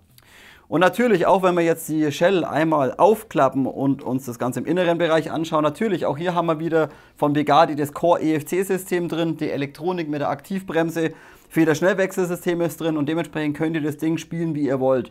Bedeutet auch hier wieder eine sehr, sehr große Federspanne verfügbar. Ihr könnt das Ding mit einem Joule spielen, ihr könnt das Ding aber auf einem anderen Spielfeld auch mit 2 Joule spielen. Wurscht, Elektronik, Internals, Gearbox, Federschnellwechselsystem, alles problemlos möglich. Also hier kein Limit, was die Energie angeht. Einen kleinen Punkt sollte man aber beachten, gerade mit diesem EFC-System und dem sehr, sehr starken Motor, wo wir gleich dann nochmal dazu kommen, wenn ihr von der Energie runtergeht, sage ich jetzt mal 1,2, 1,3 oder so, würde ich eher vielleicht einen 7,4er empfehlen und nicht unbedingt einen 11,1er. Denn über die Aktivbremse mit dem sehr, sehr starken Motor muss die Aktivbremse immer so stark reingreifen, es entsteht einfach eine starke Belastung am Motor und entsprechend, wenn ihr einfach so schwache Federn mit diesem starken Motor kombiniert, dann verschleißen euch die Kohlen sehr, sehr stark. Und der Motor wird natürlich auch dementsprechend sehr heiß, da er viel bremsen muss. Also hier für schwache Federn eher dann vielleicht auf einem 7,4er zurückgreifen und nicht gleich ein High Power Maximum 11,1er. Wie gesagt, Motorkohlen werden sich verschleißen und der Motor wird auch entsprechend einmal wärmer. Aber natürlich auch hier definitiv, ich weiß nicht, ob ich es nochmal extra als Pluspunkt aufgebe, aber auch hier wieder Core EFC-System drin, ist in Ordnung. Wenn wir uns jetzt das Ganze aber mal ganz kurz nochmal in der Nahaufnahme anschauen, dann werdet ihr vielleicht feststellen, dass das EFCS oder die Platine letztendlich nur einmal hier hinten über eine Schraube gehalten wird und hier oben ist keine Schraube drin. Dachte ich zuerst, oh weia, vielleicht gibt es hier irgendwelche Probleme, aber nein, denn letztendlich weicht die Gearbox von der Führung ein kleines bisschen ab. Bedeutet jetzt, wenn man sich zum Beispiel mal diese S&T V3 anschaut, die hat jetzt hier oben nicht unbedingt so eine Führung. Bedeutet, da kann das EFCS dann entsprechend rumwackeln. Das ist jetzt hier aber nicht der Fall. Denn hier oben habt ihr nochmal so einen Steg dran und hier ebenfalls. Bedeutet, hier wird die Platine über die Gearbox quasi einmal gehalten und hat dementsprechend hier, obwohl keine Schraube vorhanden ist, kein Spiel drin. Bedeutet, auch hier ist der Abstand zum Steuernocken vom Sektorgear zum Mikroschalter immer zu 100% gewährleistet. Bedeutet, das Ganze kann sich vom Abstand her nicht verändern, da die Platine eben sauber gehalten wird. Also auch hier, obwohl keine Schraube vorhanden ist, ist kein Kritikpunkt oder sowas oder ist nicht schlimm, braucht er nicht. Denn wie gesagt, Platine wird einmal über diese Stege einmal gehalten und kann sich entsprechend nicht verstellen. Dann können wir gleich weitermachen mit dem Piston und dem Piston-Head. Auch hier können wir eigentlich gleich weiter loben. Zunächst mal ist ein sehr, sehr guter Piston drin verbaut. Gut, Standard-Kunststoff, also POM müsste es sein. Jetzt nicht vergleichbar vielleicht mit so einem Kohlefaserpisten wie von Retro-Arms, aber definitiv haltbar, auch für 2 Joule keine Probleme, guter Pisten. Dann im unteren Bereich 15 Stahlzähne einmal unten drauf, also auch hier haltbar und der vorletzte Zahn, also sozusagen der 16. oder je nachdem wie ihr das sehen wollt, ist hier ebenfalls nicht vorhanden. Bedeutet auch hier mit dem Pisten passt der AOE out of the box schon nicht perfekt, aber schon sehr gut. Schauen wir uns dann gleich anschließend an. Also Pisten sehr gut, haltbar, Stahlzähne perfekt. Ebenfalls perfekt, unser Pistenhead vorne drauf, CNC gedreht das Ganze, Aluminium mit Ventilationslöchern, dichtet hervorragend ab und im inneren Bereich mit einem Axiallager. Bedeutet, wir haben hier am Pistenhead bzw. im Pistenaxiallager und ebenfalls auf unserem Stahl-Springguide hinten vom Federschnellwechselsystem ebenfalls nochmal ein Axiallager drauf vorhanden. Gut, also hier kann man gar nicht schimpfen und auch, was man vielleicht auch gleich ansprechen kann, weil wir es das letzte Mal bei einem anderen Review gesagt hatten, auch die Führungen vom Pisten in der Shell sind hervorragend. Bedeutet, ich habe es euch damals bei der Filex bzw. bei der Bolt gezeigt, da wird der Pisten nicht richtig geführt. Bedeutet, letztendlich kann der quasi sich im Winkel verändern und kann dann hier im inneren Bereich immer an der Zylinderwandung entlang schrappen. Das ist also hier nicht der Fall, bedeutet, wir haben hier einige Führungen vorhanden und diese sind auch eng genug für die Führung von der Shell, dass der Piston einfach immer gerade läuft und eben der Pistonhead nicht irgendwie nach oben wegkippen kann und entsprechend oben an der Zylinderwandung oder so entlang reibt. Ist ja also nicht der Fall. Bedeutet auch hier von der Passgenauigkeit von den Führungen sehr gut umgesetzt oder passgenau umgesetzt. Zylinder ist dann letztendlich ein stinknormaler Messingzylinder, aber ihr seht auch hier haben wir einen Type 0 Zylinder, also das Ganze ohne Volumenreduzierung bzw. ohne Loch drin. Bedeutet letztendlich nutzen wir für die Lauflänge von 371 mm nutzen wir ein 16 Zahn Sektogear und das Ganze mit einem maximalen Volumen, was in der Gearbox möglich ist. Durch den AOE und durch den etwas längeren Pistenhead haben wir auch eine kleine Reduzierung drin, das ist aber minimal. Ich habe es auch heute wieder für euch umgerechnet. Wir haben hier ein Verhältnis vom Zylindervolumen zum Laufvolumen von 2,47 zu 1. Also da könnt ihr ganz gerne 0,36 durchdrücken oder auch 0,4 durchdrücken, wenn es Hopper-Bucking mitmacht. Aber wie gesagt, hier sehr, sehr viel Volumen auch für schwere BBs vorhanden. Entsprechend würde ich aber davon abraten, leichtere BBs zu verwenden. Bedeutet, wenn jetzt da 0,2, 0,25 oder vielleicht sogar 0,8, 0,28 geht, aber gerade so 0,25, 0,2, da habt ihr zu viel Luft. Das heißt, beim Ausgang vom Lauf kann es zu gewissen Abweichungen von der Kugel kommen, da einfach nach der Kugel noch zu viel Luft von hinten einfach rausgedrückt wird. Aber hier, wie gesagt, Verhältnis für schwere BBs problemlos geeignet. Für leichtere BBs könnte man Zylinder, einen stinknormalen Typ C von mir aus installieren. Obwohl, wer spielt leichte BBs? Nee, also hier wie gesagt 0,3, eigentlich das perfekte Gewicht und da habt ihr ausreichend, sogar fast ein bisschen zu viel Volumen einmal vorhanden in diesem Zylinder. Gut, dann können wir gleich mit dem Zylinderhead weitermachen. Auch hier Mastermods von ICS, bedeutet auch hier neuer Zylinderhead, komplett aus CNC gefrästem Alu. Dann seht ihr im vorderen Bereich auch hier einmal nochmal so eine Pufferfläche, so ein Puffergummi eingearbeitet, wie man es von Lonix und von Topmax zum Beispiel kennt. Bedeutet auch hier geht die Belastung vom Alu nicht direkt in die Shell rein, sondern wird hier nochmal über einen gewissen Gummi abgebaut sozusagen. Bedeutet die Belastung vom Aufprall auf die Shell ist ein kleines bisschen geringer. Gut, dann 2 O-Ringe vorhanden und eine relativ große Aufprallfläche. Einmal hier, gut, das Ganze ist zwar konisch zusammenlaufend, bedeutet auch hier wäre es möglich, einen Silent Pistonhead zu installieren.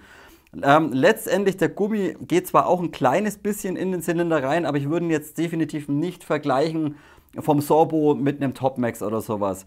Ja, wir kommen mit dem AOE ein kleines bisschen weiter hinter, aber auch hier hätte man vielleicht die Gummifläche nochmal Millimeter oder 1,5 Millimeter ein bisschen länger machen können, damit der AOE perfekt passt. Wie gesagt, aber ansonsten hervorragend umgesetzt und auch müsst ihr den gesamten Zylinderhead mit dem Bit oder mit dem Schraubendreher rausdrehen, denn der sitzt über diese beiden O-Ringe richtig sauber und presst einmal in diesem Zylinder drin. Also der sitzt hervorragend drin und das ganze System, ihr habt es auch im Chrono gesehen, dichtet perfekt ab. Also hier von den Komponenten innen drin hervorragend. Da braucht man definitiv nichts tauschen. So, wenn wir gerade schon so toll am Loben sind, Herr ICS, auch die Nozzle ist perfekt. CNC gefrästes Alu mit O-Ring läuft hervorragend auf dem Zylinderhead, dichtet durch den O-Ring hervorragend ab, hat aber gerade mal eine Länge von 18, glaube ich. Ja, 18 mm. Also hier nicht Standard AAK, wie man es kennt, 19,7, sondern gerade mal 18 mm. Da das Ding aber sauber abdichtet, sauber läuft, es keine Probleme gibt, definitiv nicht zu kritisieren und ihr braucht doch keine andere. Dementsprechend drauflassen, spielen, Spaß haben. Vom Innendurchmesser, gut, wie gesagt, sie dichtet hervorragend ab, sie läuft auch sauber, sie läuft aber auch ein kleines bisschen lasch, muss man sagen. Also wenn ihr gerade meine Schussposition herschaut, Ja, sie dichtet ab über den O-Ring, aber sie hätte auch noch vom Innendurchmesser minimalst einen kleinen Ticken, vielleicht ein bisschen enger sein dürfen. Wie gesagt, sie hat ein bisschen Luft. Aber wie gesagt, es ist ein O-Ring drauf, dementsprechend dichtet es ab. Also hier kann man gar nicht schimpfen, im Gegenteil, sogar vielleicht ein kleines bisschen loben. Gut, dann schauen wir uns einmal den AOE, wie gerade angesprochen, einmal an.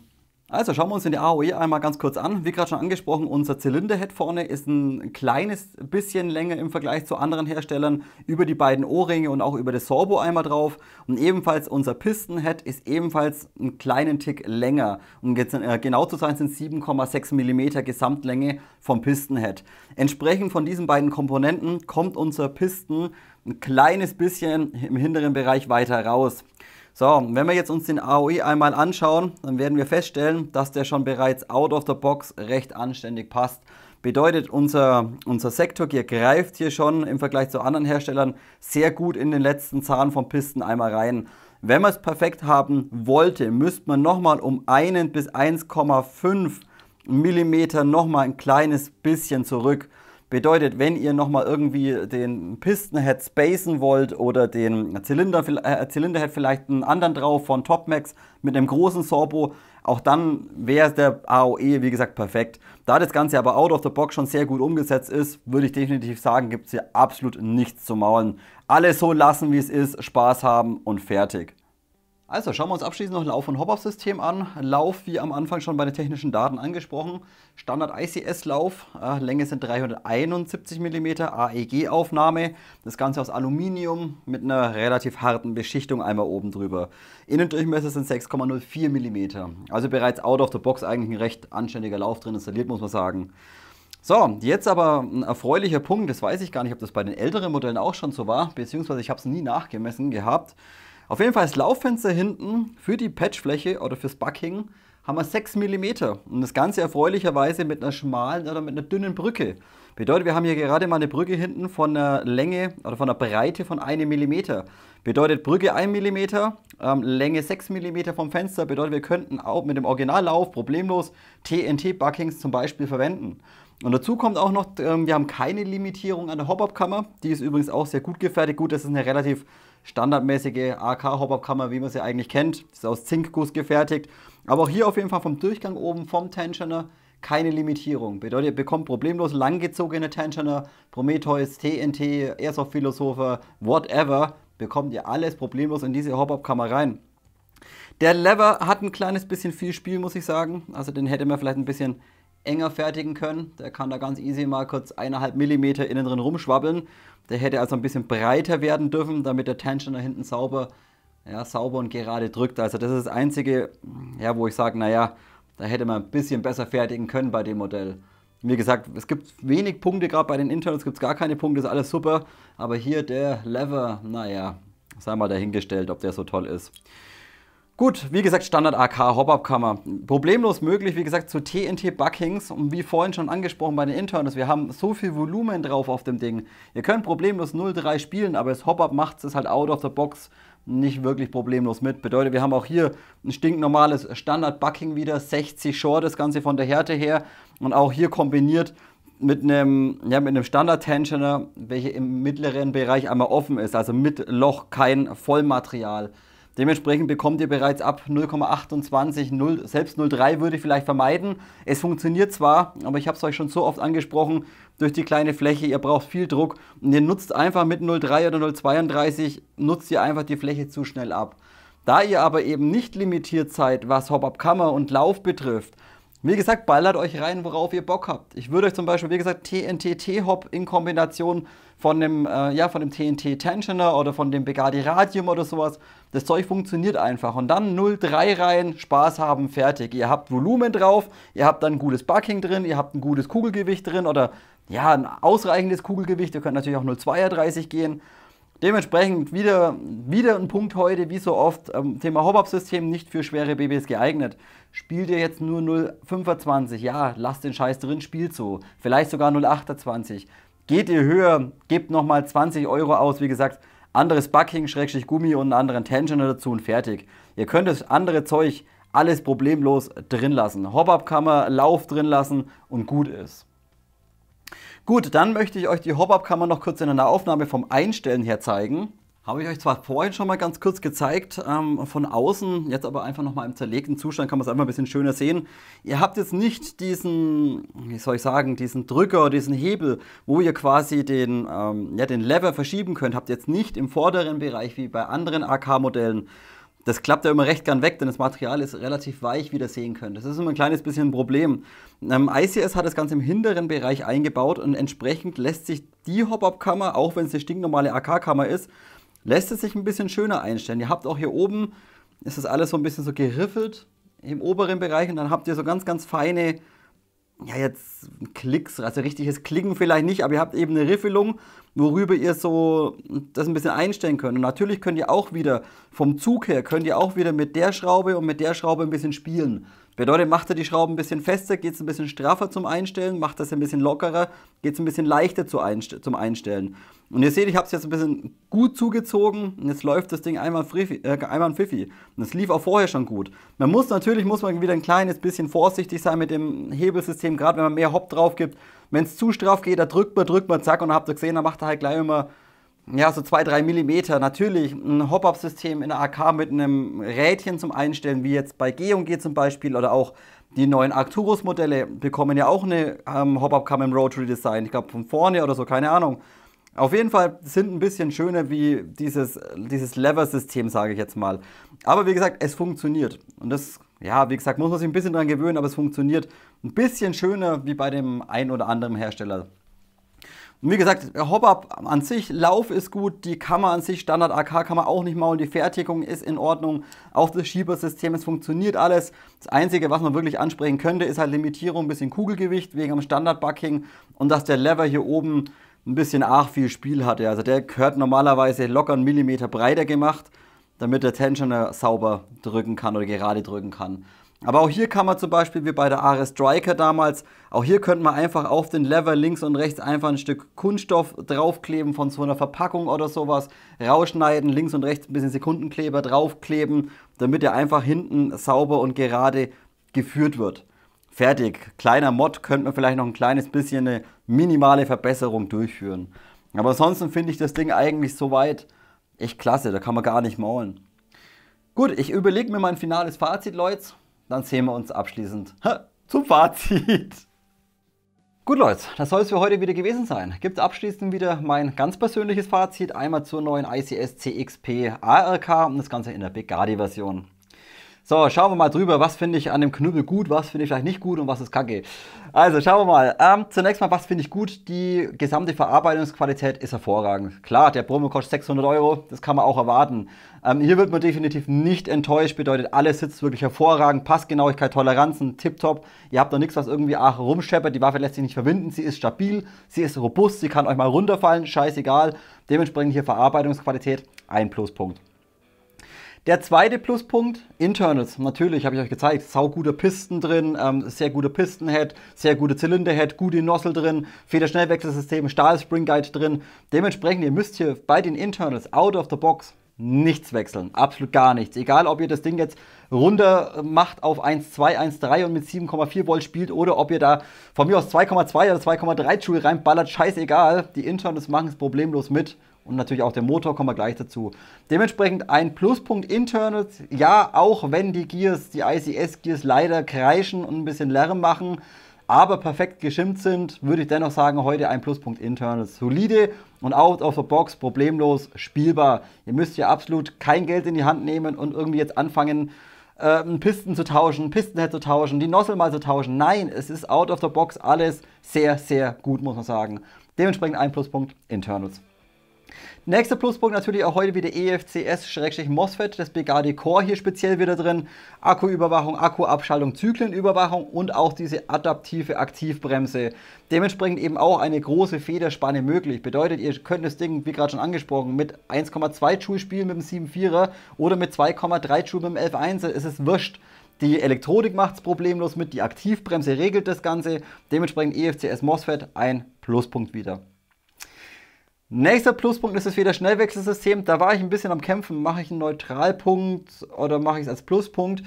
Da wir aber später nochmal einen Pluspunkt haben, Demontage, gebe ich es auch als Pluspunkt für das Schnellwechselsystem, denn ihr bekommt das Ding relativ zügig zerrupft. Es wäre noch ein bisschen schöner gewesen, wenn man die gesamte Hop-Up-Kammer einfach nochmal einen Zentimeter weiter nach vorne schieben hätte können, über eine lange Feder. Wäre technisch auch gegangen, darauf ist ICS leider nicht gekommen. Aber hier vorne ist ein bisschen anders konstruiert wie bei einer E&L oder bei den ganzen anderen AK-Modellen. Bedeutet, ihr kommt das Ding sehr schnell auseinander, ihr kommt schnell ans Hop-Up ran, ihr bekommt ziemlich zügig die Gearbox einfach rausgezogen und müsst jetzt hier kein Mega-Techniker sein. Dementsprechend ein Pluspunkt für das Schnellwechselsystem, denn schnell erreichbar und es ist eins drin. Und nochmal ein extra Pluspunkt, auch die Demontage bei diesem Modell ein kleines bisschen benutzerfreundlicher wie bei anderen AK-Modellen. Wie gesagt, ist ein bisschen anders konstruiert, finde ich gut, gebe ich ebenfalls einen Pluspunkt. So, und dann habe ich ebenfalls nochmal einen Pluspunkt, das ist speziell der Motor. Wie gesagt, jetzt hier nicht der Standard ICS-Motor drin, der 3000, sondern hier ist bereits ein Tiny 25K drin. Jetzt müssen wir aber auch ein kleines bisschen differenzieren. Für die Spielfelder, wo es ich jetzt sehe, ja 1,8, 2 Joule, perfekt. Der Motor hat einfach Bums ohne Ende, hat Neodym-Magneten drin, dafür ist das Ding einfach richtig, richtig geil. Für 1,3, 1,4 hat er zu viel Power. Bedeutet, wenn ihr mit wenig Energie einen 11.1er dran knallt, dann wird das Ding saumäßig heiß. Denn wie gesagt, dann muss jedes Mal die Aktivbremse reinballern, dann entstehen jedes Mal Funken und euch verschleißen einfach die Kohlen sehr, sehr stark oder sehr schnell. Da einfach der Motor sehr, sehr viel Power hat. Dementsprechend ja, für viel Energie ist er hervorragend. Bei schwachen Federn, wie schon angesprochen, bitte runtergehen oder eventuell runtergehen auf einen 7.4er oder auf etwas kleinere 11.1er. Also nicht unbedingt jetzt hier einen 2000er mit 30C ranhängen. Wie gesagt, dann seid ihr selber schuld, wenn der Motor heiß wird. Aber wie gesagt, Pluspunkt Motor, ja, gebe ich auf jeden Fall. Gut, dann habe ich Neutralpunkte. Ein kleiner Neutralpunkt, das Ganze nenne ich mal vielleicht Kleinigkeiten. Das ist auch wieder Maulen, auf vielleicht auf einem sehr hohen Niveau, aber das ist hier zum Beispiel, hier oben klappert das Ding, ist so weggefallen, geil, hält auch nicht, perfekt. Hier oben die Abdeckung, die hat ein bisschen Spiel, klappert hier ein kleines bisschen rum. Und wie gesagt, wenn man da schon eine M-Lock-Arretierung oben drauf macht, ein M-Lock-System, dann muss das Ding auch fest sein, dass wenn Leute sich hier vorne einen Rotpunkt drauf ballern wollen, dass das Ding auch gerade sitzt und hält. Nicht, dass da oben die ganze Optik oder die ganze Schiene dann später 5 mm rumschwabbelt. Also hier ein kleiner Punkt, dann hinten am Schaft auch nicht ganz perfekt vielleicht. Der Feuerwahlhebel geht standardmäßig brutal schwer und ihr überdrückt ihn immer. Also ihr seid dann jedes Mal einmal komplett auf Anschlag unten. Dann läuft es sich ein kleines bisschen ein.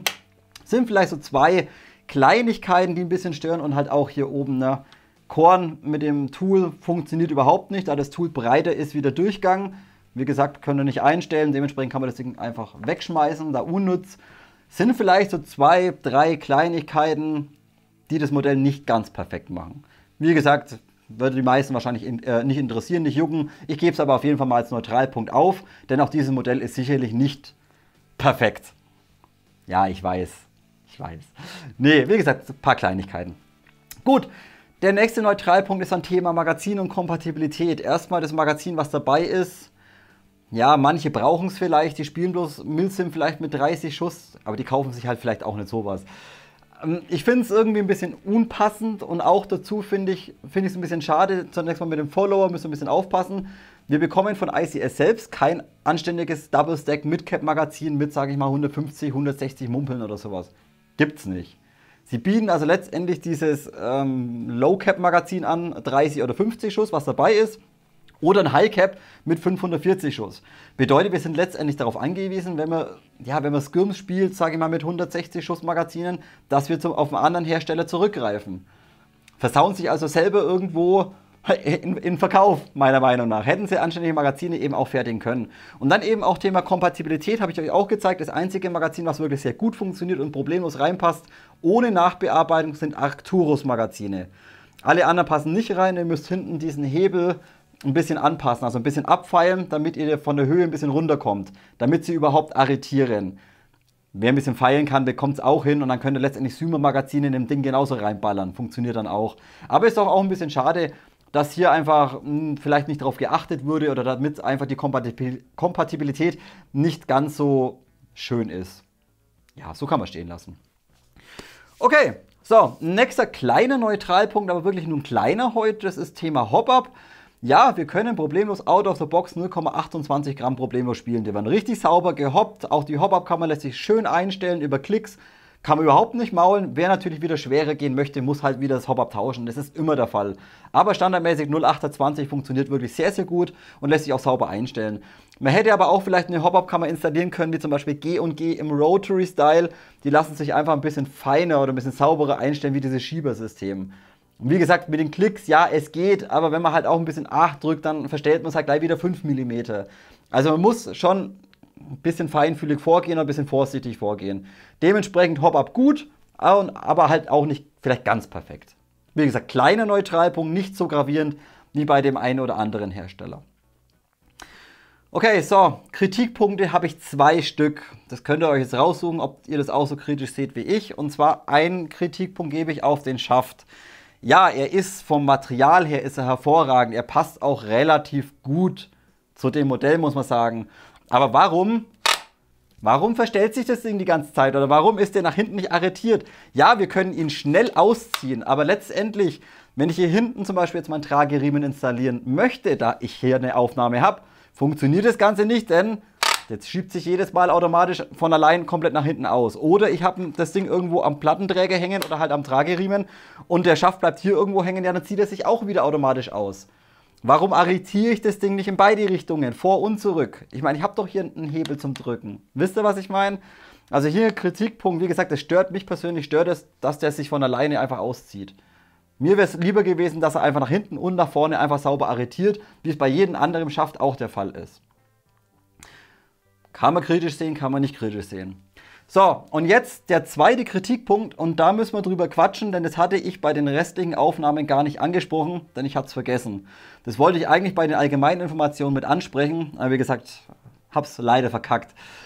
Ein Kritikpunkt gibt es noch einmal zum Thema Schmierung oder Schmierung, nennen wir Schmierung.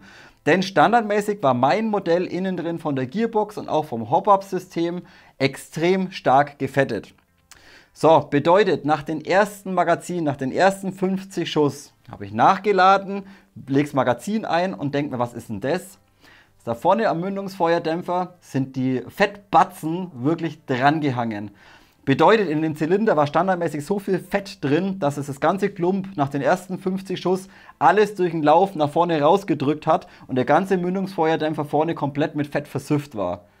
Also hier ein bisschen arg übertrieben, die einen Hersteller machen zu wenig Fett drauf, ICS hat hier gerade vielleicht bei meinem Modell ein bisschen übertrieben. Geht also davon aus oder kontrolliert nach den ersten 50 Schuss, schaut, ob da vorne euer Mündungsfeuerdämpfer ebenfalls voll mit Fett ist, wenn ja, Laufreinigen, putzen, sauber machen und auch Hop-Up schauen. Denn wenn sich das ganze Fett am Hop-Up festsetzt, dann könnt ihr die ganze Hop-Up-Leistung vergessen, funktioniert dann nicht mehr. Bedeutet, ich bin dann nochmal nach Hause, habe den ganzen Mist wieder sauber geputzt, habe alles getrocknet, also trocken gemacht, einmal, dass kein Fett mehr drin ist, bin dann nochmal in die Halle und habe dann eben abschließend den finalen Schusstest gemacht. Den Weg hätte ich mir letztendlich sparen können, wäre da nicht so viel Fett drin gewesen. Also wie gesagt, hier ein bisschen aufpassen, könnte ein kleines bisschen viel Fett im Zylinder und auch im Hop-Up vorhanden sein. Geht davon aus, wie gesagt, dass ihr nach 50 Schuss mal ein bisschen putzen müsst. Okay, hier also wie gesagt, ja, noch ein Kritikpunkt, ein bisschen übertrieben mit dem Fett vielleicht. Gut Leute, das soll es gewesen sein. Preis-Leistungs-Verhältnis. Schwer. Ich würde es jetzt vergleichen mit der Bolt oder mit der Filex, die wir jetzt wie gesagt vor Silvester im Video hatten. Die kostet auch 600. Und da muss man aber definitiv sagen, dass ich hier für 600 € deutlich eine bessere Qualität oder eine vielleicht sogar deutlich bessere Qualität bekomme. Dementsprechend ja, 600 €, das Ding kostet schon richtig, richtig Asche. Daher wir aber hier nichts mehr dran machen müssen an dem Ding, damit wir das Ding mit jeder Energie spielen können, wie wir es gerade brauchen, würde ich fast sagen, Preis-Leistungs-Verhältnis, ja, teuer, aber noch in Ordnung. Ja, doch, ja, wie gesagt, teuer ist sie definitiv, aber für das, was man bekommt, geht es gerade noch so in Ordnung. Ja, ich würde mir dennoch lieber eine Nova kaufen. Nee, kleiner Spaß. Ist in Ordnung, wie gesagt, ist teuer und wer so viel Geld dafür ausgeben möchte, ja, bekommt ein gutes Modell, auch technisch, tipptopp, keine Frage, aber muss halt dementsprechend auch ein paar Scheine hinlegen dafür. Gut, so lassen wir das stehen, Leute. Gut, ist euch im Video noch irgendwas aufgefallen, was ihr noch ansprechen möchtet? Habt ihr Fragen? Habt ihr Verbesserungsvorschläge? Ihr wisst Bescheid, jederzeit Kommentarfeld nutzen. Auch wenn ihr euch das Ding jetzt dann in der nächsten Zeit mal gönnen solltet und euch fällt noch irgendwas auf, was ich nicht angesprochen haben sollte, dann auch jederzeit Kommentarfeld nutzen. Und wenn ihr auch ein paar Punkte habt, wie gesagt, die ich jetzt vergessen habe oder nicht angesprochen habe, dann pinne ich es oben wieder an. Dann können einfach in der Zukunft die Zuschauer einfach noch auf ein paar mehr Meinungen zurückgreifen. Gut, das soll es gewesen sein. Ich bedanke mich natürlich wieder recht herzlich, dass ihr dabei wart und dem Gelaber wieder zugehört habt. Wir sehen uns dann nächste Woche zum nächsten Video. Ich wünsche euch alles Gute. Bis dahin, macht's gut.